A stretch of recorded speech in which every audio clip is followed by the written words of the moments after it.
213 ਚ ਜਦੋਂ ਸਾਵਰਕਰ ਨੇ ਪਹਿਲੀ ਜਿਹੜੀ ਹੈ ਮਾਫੀਨਾਮਾ ਲਿਖਿਆ ਉਦੋਂ ਤਾਂ ਗਾਂਧੀ ਅਜੇ ਸਾਊਥ ਅਫਰੀਕਾ 'ਚ ਬੈਠਾ ਸੀ। ਉਸ ਤੋਂ 7 ਸਾਲ ਬਾਅਦ ਉਧਰ ਆਂਦਾ ਭਾਰਤ ਦੇ ਵਿੱਚ। ਦੂਜੀ ਪਟੀਸ਼ਨ ਵੇਲੇ ਵੀ ਗਾਂਧੀ ਉੱਥੇ ਨਹੀਂ ਸੀ। ਤੀਜੀ ਵੇਲੇ ਕੋਈ ਐਸਾ ਲੈਟਰ ਨਹੀਂ ਹੈ ਵੀ ਗਾਂਧੀ ਨੇ ਇਹਨੂੰ ਕਿਹਾ ਹੋਇਆ ਕਿ ਤੂੰ ਮਾਫੀਨਾਮਾ ਲਿਖ।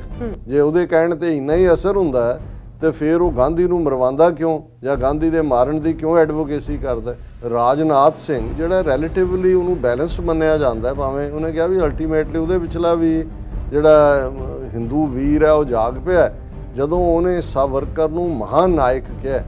ਹੁਣ ਨਾਇਕ ਹੀਰੋ ਹੁੰਦਾ ਮਹਾਨਾਇਕ ਦਾ, ਔਰ ਉਹਦੇ 'ਚ ਉਹਨੇ ਇਹ ਗੱਲ ਕਹੀ ਕਿ ਇਹਦਾ ਮਤਲਬ ਇਹ ਹੈ ਕਿ ਬਹੁਤ ਜਲਦੀ ਜਿਹੜਾ RSS ਔਰ ਇਹ ਮੋਦੀ ਸਰਕਾਰ ਗਾਂਧੀ ਨੂੰ, ਜਿਹਨੂੰ ਕਿ ਰਾਸ਼ਟਰਪਿਤਾ ਫਾਦਰ ਆਫ ਦਾ ਨੇਸ਼ਨ ਕਿਹਾ ਜਾਂਦਾ, ਉਹਦਾ ਇਹ ਰੁਤਬਾ ਰਿਪਲੇਸ ਕਰਨਗੇ ਔਰ ਸਾਵਰਕਰ ਨੂੰ ਉਹ ਫਾਦਰ ਆਫ ਦਾ ਨੇਸ਼ਨ ਐਲਾਨਣਗੇ। ਔਰ ਉਹਦੇ 'ਚ ਉਹ ਕਹਿ ਰਿਹਾ ਵੀ ਫਿਕਰ ਨਾ ਕਰੋ, 2022 ਦੀਆਂ ਚੋਣਾਂ ਲੰਘ ਲੈਣ ਦਿਓ ਔਰ ਬਹੁਤ ਜਲਦੀ ਜਿਹੜਾ ਅਸੀਂ ਸਾਡੇ ਕੋਲ ਉਹ ਸਾਰਾ ਮਸੌਦਾ ਤਿਆਰ ਹੈ, ਭਾਰਤ ਨੂੰ ਹਿੰਦੂ ਰਾਸ਼ਟਰ ਐਲਾਨਿਆ ਜਾਏਗਾ। ਔਰ ਮੋਦੀ ਜੀ, ਔਰ ਫਿਰ ਉਹਨੇ ਇਹ ਵੀ ਕਿਹਾ ਕਿ ਮੋਦੀ ਜੀ 24 ਦੀਆਂ ਇਲੈਕਸ਼ਨਾਂ 'ਚ ਉਹੀ ਚਿਹਰਾ ਹੋਣਗੇ ਕਿਉਂਕਿ ਉਸ ਤੋਂ ਬਾਅਦ ਉਹਨਾਂ ਨੇ 75 ਸਾਲ ਦਾ ਹੋ ਜਾਣਾ ਹੈ। ਫਿਰ BJP ਦੀ ਪਾਲਿਸੀ, ਫਿਰ ਅਸੀਂ ਕਿਹਨੂੰ ਤਿਆਰ ਕਰ ਰਹੇ ਹਾਂ ਤੁਹਾਨੂੰ ਕੋਈ ਭੁਲੇਖਾ ਨਹੀਂ ਹੈ। ਵਿੱਚੋਂ ਹੀ ਉਸ ਖਰਾਬ ਮੈਂ ਉਹ ਸਾਰੀ ਕਨਵਰਸੇਸ਼ਨ ਸੁਣੀ ਹੈ, ਵਿੱਚੋਂ ਇੱਕ ਕਹਿ ਰਿਹਾ ਜੀ ਯੋਗੀ ਜੀ, ਉਹ ਕਹਿੰਦਾ ਜੀ ਸਭ ਨੂੰ ਹੀ ਪਤਾ ਹੈ ਕਿ ਅਗਲਾ ਚਿਹਰਾ ਕੌਣ ਹੋਏਗਾ।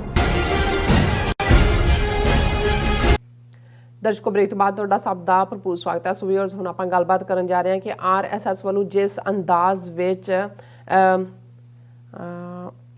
ਸਾਵਰਕਰ ਨੂੰ ਪ੍ਰਮੋਟ ਕੀਤਾ ਜਾ ਰਿਹਾ ਹੈ, ਉਸ ਤੋਂ ਜਾਪਦਾ ਹੈ ਕਿ ਸਾਵਰਕਰ ਨੂੰ ਮਹਾਤਮਾ ਗਾਂਧੀ ਦੀ ਥਾਂ ਤੇ ਰਾਸ਼ਟਰਪਿਤਾ ਯਾਨੀ ਕਿ ਫਾਦਰ ਆਫ ਦਾ ਨੇਸ਼ਨ ਵਜੋਂ ਐਲਾਨਿਆ ਜਾ ਸਕਦਾ ਹੈ। ਭਾਰਤ ਨੂੰ ਹਿੰਦੂ ਰਾਸ਼ਟਰ ਐਲਾਨਣ ਦੀ ਤਿਆਰੀ ਲਗਭਗ ਮੁਕੰਮਲ ਹੋ ਚੁੱਕੀ ਹੈ।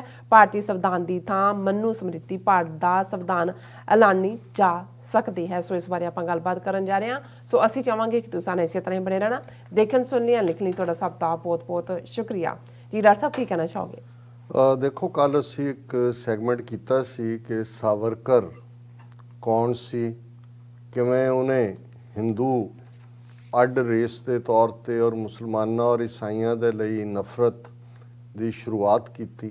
ਔਰ ਅਸਲ 'ਚ 20ਵੀਂ ਸਦੀ 'ਚ ਭਾਰਤ 'ਚ ਕਹਿਣਾ ਹੋਏ ਕਿ ਟੂ ਨੇਸ਼ਨ ਥਿਊਰੀ ਦਾ ਜਨਮਦਾਤਾ ਜੇ ਕੋਈ ਹੈ ਤੇ ਉਹ ਹੈ। ਔਰ ਉਹਦੀ ਟੂ ਨੇਸ਼ਨ ਨਫ਼ਰਤ ਦੇ ਨਾਲ ਭਰੀ ਹੋਈ, ਜਿੱਥੇ ਕਿ ਮੁਸਲਮਾਨਾਂ ਔਰ ਈਸਾਈਆਂ ਲਈ ਉਸ ਲੈਂਡ ਦੇ ਵਿੱਚ ਕੋਈ ਥਾਂ ਨਹੀਂ ਹੈ ਕਿਉਂਕਿ ਇਹਨਾਂ ਮਜ਼ਹਬਾਂ ਦੀਆਂ ਪੁੰਨ ਭੂਮੀਆਂ, ਪਵਿੱਤਰ ਥਾਵਾਂ ਜਿਹੜੀਆਂ ਨੇ ਉਹ ਅਰਬ ਔਰ ਮਿਡਲ ਈਸਟ 'ਚ ਹੈ। ਔਰ ਇਹ ਉਹਨਾਂ ਦਾ ਹੀ ਮੁਲਕ ਹੈ ਜਿਨ੍ਹਾਂ ਦੀਆਂ ਮਜ਼ਹਬੀ ਥਾਵਾਂ ਇੰਡਸ ਤੋਂ ਲੈ ਕੇ ਕੰਨਿਆ ਕੁਮਾਰੀ ਤੱਕ ਨੇ।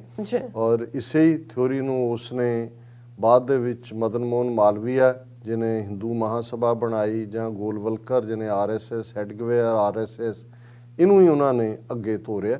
ਹਾਲਾਂ ਅਸੀਂ ਕੱਲ੍ਹ ਦੇ ਸੈਗਮੈਂਟ 'ਚ ਉਹਦਾ ਕੰਟਰੋਵਰਸ਼ੀਅਲ ਹੋਣਾ ਸਾਵਰਕਰ ਦਾ ਔਰ ਉਹਦੀ ਇੰਸਪੀਰੇਸ਼ਨ ਦੇ ਥੱਲੇ ਹੀ ਉਹਦੇ ਚੇਲੇ ਨਥੂਰਾਮ ਗੋਡਸੇ ਵੱਲੋਂ ਗਾਂਧੀ ਦਾ ਮਰਡਰ ਕੀਤਾ ਜਾਣਾ। ਲੇਕਿਨ all of A sudden RSS, ਜਿੱਥੇ ਸਨਾਤਨ ਧਰਮ, ਆਰੀਆ ਸਮਾਜ, ਦੂਜੇ ਤੀਜੇ ਹਰ ਹਿੰਦੂ ਨੂੰ ਹਿੰਦੂਤਵੀ ਦੇ ਰੰਗ 'ਚ ਉਹਨਾਂ ਨੇ ਰੰਗਿਆ ਹੋਇਆ, ਸਾਵਰਕਰ ਨੂੰ ਵੀ ਜਿਹੜਾ ਬੀਫ ਖਾਣ ਵਾਲਾ ਨਾਸਤਕ ਬ੍ਰਾਂਡ ਔਰ ਕੋਈ ਮੂਰਤੀ ਪੂਜਾ ਯਕੀਨ ਨਹੀਂ ਸੀ ਰੱਖਦਾ, ਪਰ ਕਿਉਂਕਿ ਮੁਸਲਮਾਨਾਂ ਦੇ ਖਿਲਾਫ ਨਫ਼ਰਤ ਦਾ ਉਹ ਪਹਿਲਾ ਫਾਊਂਟੇਨ ਹੈਡ ਸੀ, ਇਸ ਲਈ ਸਾਵਰਕਰ ਨੂੰ ਇਹਨਾਂ ਨੇ as a iconic figure, Vajpayee ਨੇ ਪਾਰਲੀਮੈਂਟ ਹਾਲ ਦੇ ਵਿੱਚ ਉਸ ਦਾ ਬੁੱਤ ਲਵਾਇਆ।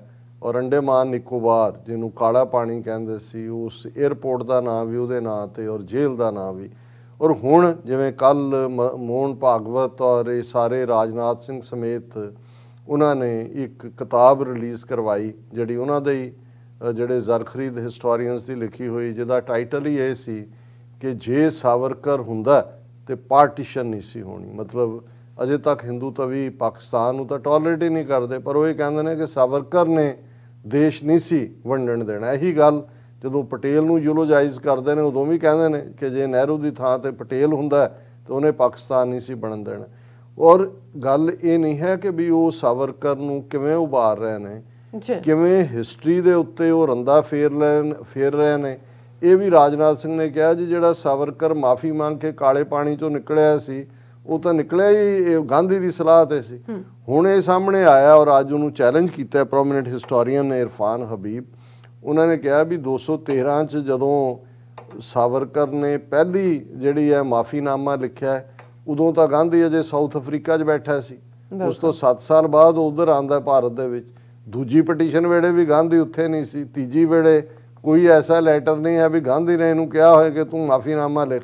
ਜੇ ਉਹਦੇ ਕਹਿਣ ਤੇ ਇੰਨਾ ਹੀ ਅਸਰ ਹੁੰਦਾ ਹੈ ਤੇ ਫਿਰ ਉਹ ਗਾਂਧੀ ਨੂੰ ਮਰਵਾਉਂਦਾ ਕਿਉਂ, ਜਾਂ ਗਾਂਧੀ ਦੇ ਮਾਰਨ ਦੀ ਕਿਉਂ ਐਡਵੋਕੇਸੀ ਕਰਦਾ।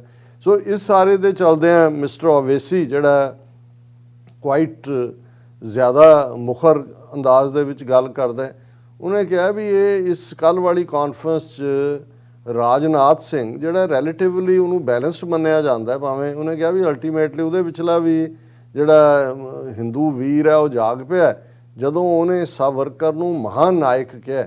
ਹੁਣ ਨਾਇਕ ਹੀਰੋ ਹੁੰਦਾ ਹੈ ਮਹਾਨਾਇਕ ਦਾ, ਔਰ ਉਹਦੇ 'ਚ ਉਹਨੇ ਇਹ ਗੱਲ ਕਹੀ ਕਿ ਇਹਦਾ ਮਤਲਬ ਇਹ ਹੈ ਕਿ ਬਹੁਤ ਜਲਦੀ ਜਿਹੜਾ RSS ਔਰ ਇਹ ਮੋਦੀ ਸਰਕਾਰ ਗਾਂਧੀ ਨੂੰ, ਜਿਹਨੂੰ ਕਿ ਰਾਸ਼ਟਰਪਿਤਾ ਫਾਦਰ ਆਫ ਦਾ ਨੇਸ਼ਨ ਕਿਹਾ ਜਾਂਦਾ, ਉਹਦਾ ਇਹ ਰੁਤਬਾ ਰਿਪਲੇਸ ਕਰਨਗੇ ਔਰ ਸਾਵਰਕਰ ਨੂੰ ਉਹ ਫਾਦਰ ਆਫ ਦਾ ਨੇਸ਼ਨ ਐਲਾਨਣਗੇ। ਔਰ ਮੈਨੂੰ ਇੱਕਦਮ ਕਲਿੱਕ ਹੋਇਆ ਕਿ ਵੀ ਕੱਲ੍ਹ ਅਸੀਂ ਜ਼ਿਕਰ ਕੀਤਾ ਸੀ ਕਿ ਇੱਕ ਜਿਹੜੀ ਕਲੱਬ ਚੈਟ ਅੱਜ ਕੱਲ੍ਹ ਇੱਕ ਨਵਾਂ ਚੱਲਿਆ ਜਿਹਦੇ 'ਚ ਗਰੁੱਪਾਂ 'ਚ ਨੇ, ਔਰ ਇੱਕ ਅਭਿਜੀਤ ਨਾਂ ਦਾ ਬੰਗਾਲੀ ਜਿਹੜਾ PMO ਆਫਿਸ ਦੇ ਵਿੱਚ ਹਾਇਰ ਅਪ ਹੈ, ਉਹ ਉਹਨਾਂ ਹਿੰਦੂ ਗਰੁੱਪਾਂ ਨੂੰ ਕਹਿ ਰਿਹਾ, ਉਹ ਤਾਂ ਸਿੱਖਾਂ ਦੇ ਖਿਲਾਫ ਭੜਕਾ ਰਿਹਾ ਕਿ ਭਾਈ ਅਸੀਂ ਇਹਨਾਂ ਦਾ ਪ੍ਰਬੰਧ ਕਰ ਲਿਆ, ਔਰ ਪ੍ਰਬੰਧ ਤਾਂ ਆ ਗਿਆ। ਅੱਧਾ ਪੰਜਾਬ 25,000 ਜਿਹੜੀ ਸਕੁਅਰ ਕਿਲੋਮੀਟਰ ਟੈਰੀਟਰੀ ਆ ਫੌਜ ਦੇ ਹਵਾਲੇ ਕਰ ਦਿੱਤੀ। ਪਰ ਉਹਨੇ ਹੋਰ ਵੀ ਡਿਵਾਈਸ, ਉਹਨੇ ਕਿਹਾ ਜੀ ਅਸੀਂ ਇਹਨਾਂ ਨੂੰ ਸਬਕ ਸਿਖਾਵਾਂਗੇ। ਔਰ ਉਹਦੇ 'ਚ ਉਹ ਕਹਿ ਰਿਹਾ ਵੀ ਫਿਕਰ ਨਾ ਕਰੋ, 2022 ਦੀਆਂ ਚੋਣਾਂ ਲੰਘ ਲੈਣ ਦਿਓ ਔਰ ਬਹੁਤ ਜਲਦੀ ਜਿਹੜਾ ਅਸੀਂ ਸਾਡੇ ਕੋਲ ਉਹ ਸਾਰਾ ਮਸੌਦਾ ਤਿਆਰ ਹੈ, ਭਾਰਤ ਨੂੰ ਹਿੰਦੂ ਰਾਸ਼ਟਰ ਐਲਾਨਿਆ ਜਾਏਗਾ। ਔਰ ਮੋਦੀ ਜੀ, ਔਰ ਫਿਰ ਉਹਨੇ ਇਹ ਵੀ ਕਿਹਾ ਕਿ ਮੋਦੀ ਜੀ 24 ਦੀਆਂ ਇਲੈਕਸ਼ਨਾਂ 'ਚ ਉਹੀ ਚਿਹਰਾ ਹੋਣਗੇ, ਕਿਉਂਕਿ ਉਸ ਤੋਂ ਬਾਅਦ ਉਹਨਾਂ ਨੇ 75 ਸਾਲ ਦਾ ਹੋ ਜਾਣਾ ਹੈ। ਫਿਰ BJP ਦੀ ਪਾਲਿਸੀ, ਫਿਰ ਅਸੀਂ ਕਿਹਨੂੰ ਤਿਆਰ ਕਰ ਰਹੇ ਹਾਂ, ਤੁਹਾਨੂੰ ਕੋਈ ਭੁਲੇਖਾ ਨਹੀਂ ਹੈ। ਵਿੱਚੋਂ ਹੀ ਉਸ ਕਲੱਬ, ਮੈਂ ਉਹ ਸਾਰੀ ਕਨਵਰਸੇਸ਼ਨ ਸੁਣੀ ਹੈ, ਵਿੱਚੋਂ ਇੱਕ ਕਹਿ ਰਿਹਾ ਜੀ ਯੋਗੀ ਜੀ, ਉਹ ਕਹਿੰਦਾ ਜੀ ਸਭ ਨੂੰ ਹੀ ਪਤਾ ਹੈ ਕਿ ਅਗਲਾ ਚਿਹਰਾ ਕੌਣ ਹੋਏਗਾ। ਔਰ ਜਦੋਂ ਇਹ ਹਿੰਦੂ ਰਾਸ਼ਟਰ ਐਲਾਨਣ ਦੀ ਗੱਲ ਕਰ ਰਹੇ ਨੇ, ਫਿਰ ਇਸ ਗੱਲ ਦਾ ਧਿਆਨ ਰਹੇ ਕਿ ਵਾਕਈ ਸਾਵਰਕਰ ਜਿਹੜਾ ਹੈ ਇਹ 2024 ਤੋਂ ਬਾਅਦ ਫਾਦਰ ਆਫ ਦਾ ਨੇਸ਼ਨ ਵੀ ਹੋਏਗਾ ਤੇ ਇਹ ਇੰਡੀਆ ਦਾ ਕਨਸਟੀਟਿਊਸ਼ਨ ਨਹੀਂ ਰਹੇਗਾ, ਇਹ ਜਿਹੜਾ ਅਲਟੀਮੇਟਲੀ ਮਨੂ ਸਮ੍ਰਿਤੀ ਇੰਡੀਆ ਦਾ ਕਨਸਟੀਟਿਊਸ਼ਨ ਹੋਏਗਾ।